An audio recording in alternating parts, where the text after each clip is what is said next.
YouTube. We're going to do another knife review for you right now. This is the Emerson, and it's a 2010 CQC-7AW. This is the first time that Emerson has introduced the 7A with a wave feature. This particular knife has got a lot of history with me already. For a long time, I've wanted the 7A with the wave. What I wanted, I liked the drop point style blades, and I like the specific shape and size of the CQC-7. However, I really wanted the wave. I think it's one of the best ideas I've seen on a folding knife in a long time. But Ernest Emerson just never made them.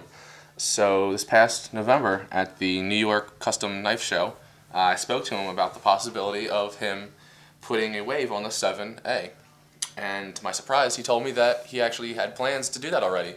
So I was excited, and he told me about it would be a 6-week wait until he got to finishing the knives that he already has in production for that particular time.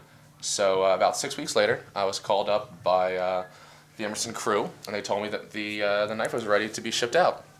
So I ordered my serrated 7AW, and about a week later or so, I got the Emerson package, and it was a straight edge knife. There was no serration, so of course I was disappointed. But I called him up and I asked him was it was my fault. Like I said plain edge and I thought I said combo edge, and they said no, it was their mistake. So they told me to send the knife back in. So I sent it back in, and they swapped it out for the serrated edge, and I got it back, and it was awesome. I love the 7A. But it was real sticky. It was gritty. So I took it apart, which is super nice with the Emersons. They have easy takedown with your regular slotted flathead screw at the top for the pivot, and just regular Phillips head screws on the body and pocket clip.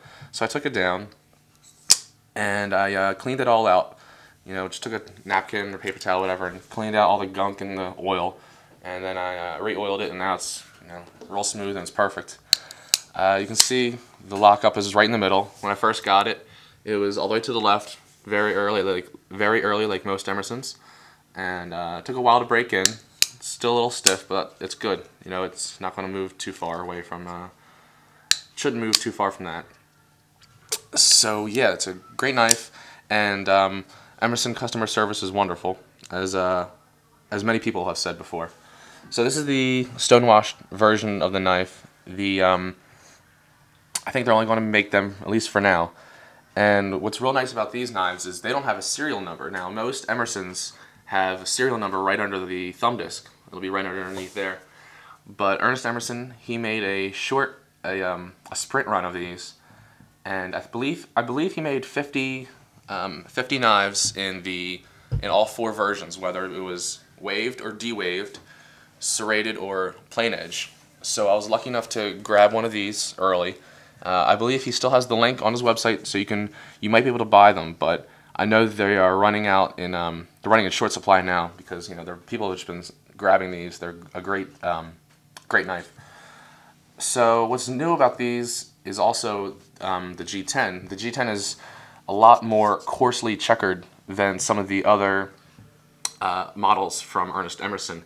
He began doing this in, I guess, the end of 2009. He did this with just the 7s, which I believe he still has done these with the production 7s, excuse me. But he's also done with the deep checkering in some of his Christmas knives. Now, if you're not familiar with the Christmas knives, what he'll do in the end of November or early December, he'll put out knives that are special for that particular year. And what he did was he made the handles different colors. You could purchase some tan-colored knives, green, orange, and red, I believe, were some of the options. And those, I believe, were also more deeply checkered and more coarsely checkered than his normal knives. But what makes me a big fan of the 7A is the blade shape. The Tonto is nice, but I feel like the A suits my needs better. I don't do a whole lot of tough work, which I believe the 7 is great for. Just cutting into tough things like leather maybe. And people ask me why I use serrations. A lot of people are curious: should they get serrated? Should they get plain edge? My philosophy is most of my cutting is done on the front 50% of the knife. I'll cut like this, or I'll cut a bag open. And so the back side, the back portion by the handle is kind of inconsequential as to whether it's plain or serrated. So I buy the serration just to have options. I know I've used it a couple times just in testing how well it cuts, and I've cut the internet cable, Ethernet cords. I cut one of those cords up. I had a bad one. It just wasn't creating a good signal. So I swapped it out for a better one, one that worked. And I tried cutting it with the tip, just this area, and it cut. It just hadn't. It was just took a little force. But man, when I cut the with the serrations, it was like butter, just ripped right through it. So that's my philosophy with the serrations. But yeah, the 7A is a great knife, and they're not going to be sticking around very long. I believe Emerson is just going to keep this a small batch, just 50 knives. So if you want to get one, you might as well try to get one now. There are a few on the secondary market for a little bit less than what they're being offered for on the Emerson website. But if you can get them through Emerson, I would definitely try to do that, because they're a great group of people over there. So thanks, YouTube. As always, be dressed to play and geared to slaughter. See ya.